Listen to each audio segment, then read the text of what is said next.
Hi, everybody. Welcome to Behind the Scenes.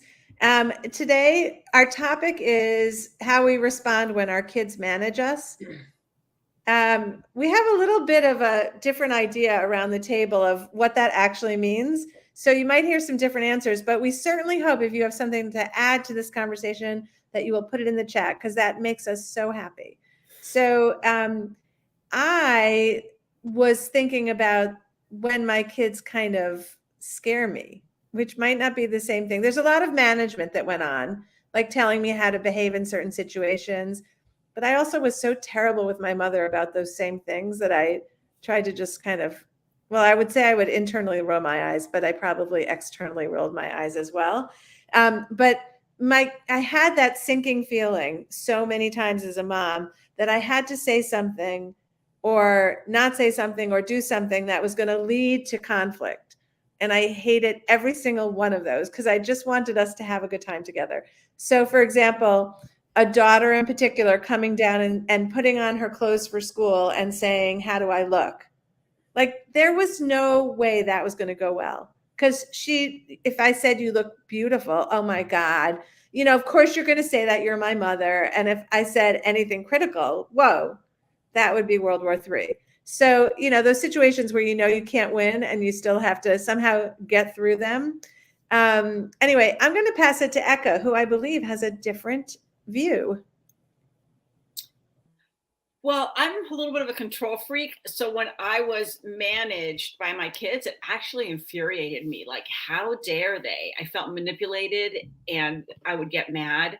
But then looking back, I think I realized that they wanted a little bit of control. So maybe that's what we were actually having was like that whole thing.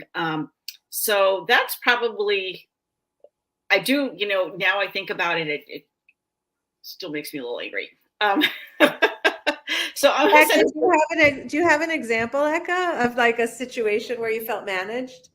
Yeah, like for an example, where their friends would come over, just say it would be a Saturday and their friend would come over, and it was time for the friend to come home, and then they would ask me in front of the friend, "Hey, can Susie spend the night? Seriously? Like, what are you supposed to do?" Right? So that's what I'm talking about, that kind of stuff where I felt like I just got played. So that's an example. And there were others like that, but I think you guys all know what I'm talking about. So I'm going to send it over to Mindy. Eka, I just want to tell you, infuriated me as well. I don't know. I mean, like, so set up. Oh my God, hated that so much. Yeah, I think we've all been there in one way or another. So I'm going to send it to Mindy. If for those who have been watching for a while, I think you know that Eka and I had kids that were friends through high school. They were they swam together in high school. And now I understand why, because Eka and I seem to think a lot on many of these issues. So they probably became friends by complaining about us. And that's a nice word. I can only think, well, off the top of my head, because my kids are older, two times. One was when my youngest, we were walking into the rec center. He was going to go do his thing, play basketball or something. I was going to work out. And he turned around and he said to me, now he's the youngest of three boys, and this is the first time I heard it. "Can you not walk with me?" And I was like, my first reaction was anger. It was like respect. Like, what? So fine. And the second was when my oldest was applying to college and he couldn't decide between two schools. And it was back and forth, and he was accepted at both. And I remember him asking, "Mom, where do you think I should go?" I said, "Not up to me." And he got so angry and said, "I know you have an opinion. You're just not sharing it." And of course, my response right away was anger back at him. So for me, I didn't handle those situations well. I didn't do those take 10 breaths. I didn't, I guess I'm a reactionary person. And Eka, as you said, you didn't like being managed. To me, I guess it was a thing of respect, which, come on, they're teenagers. What was I expecting? So that's all that comes to the top of my head. But it's Monday morning and humid here, so I'm a little foggy. So I will throw it over to Melissa. So I have a slightly different take on this. I actually invited my kids to manage me. Whenever there was a problem, I wanted to know if they wanted me to handle it or if they felt like they could handle it and wanted to tell me when they wanted me to step in. So, for instance, we had this still infuriates me, but there was my one of my daughters took physics in high school, and the boys in the class said derogatory remarks to my daughter because she was a girl, and it was just ugh, I was really angry. And these remarks continued and continued.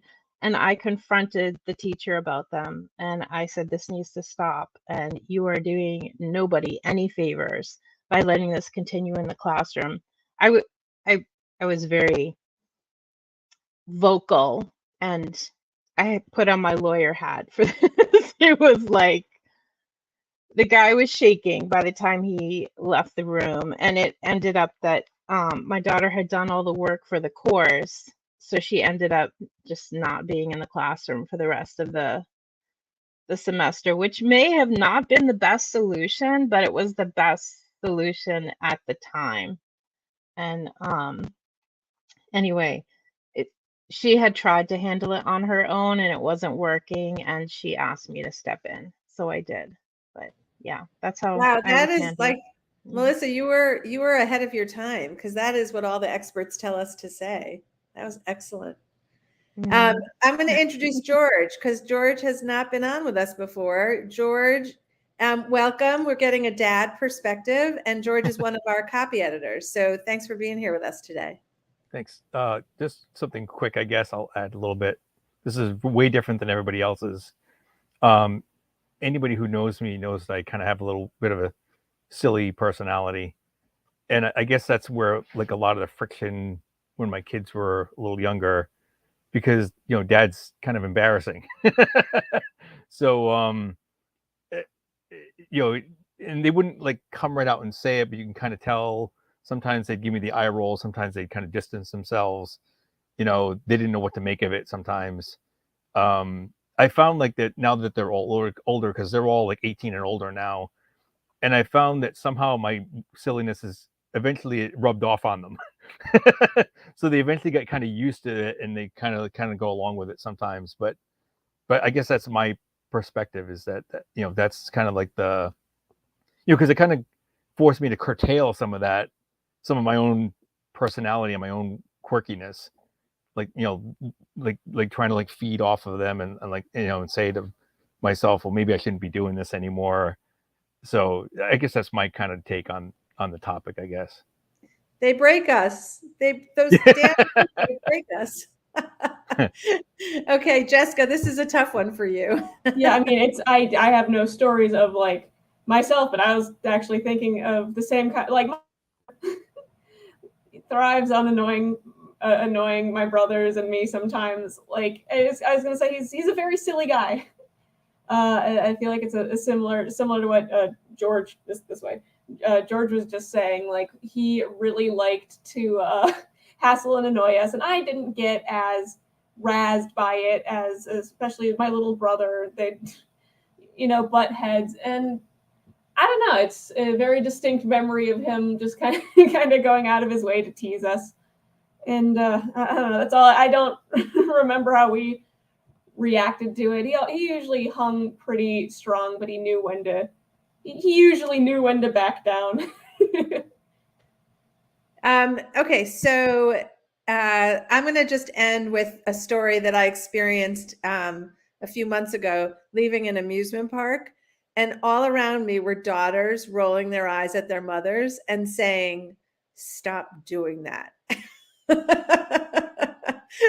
So I don't think that, I don't know, Mindy, as the mom of boys, I don't know if you had that experience at all.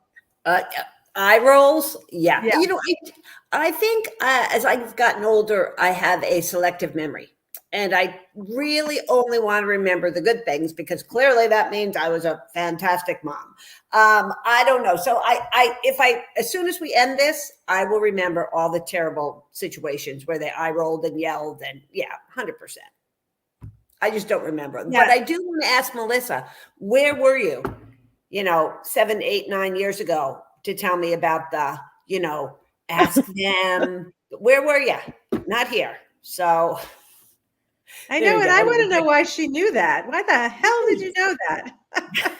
Well, I mean, I had a very overprotective mom who would just take over everything for me. And also I had a rescuer personality where I just wanted to help everyone out of everything. So I did a lot of work on not doing that anymore. Just Yeah. giving people their own autonomy. Yeah. That is totally awesome. One of my kids, when they were little, used to follow me around the house saying, "I want apple juice," and for hours and hours and hours. And friends who would have him over, who had kids the same age, told me later that they hated inviting him over, because like they would wait for that moment of when he would hold everyone hostage going. And some of my friends bought apple juice to have there when he was there.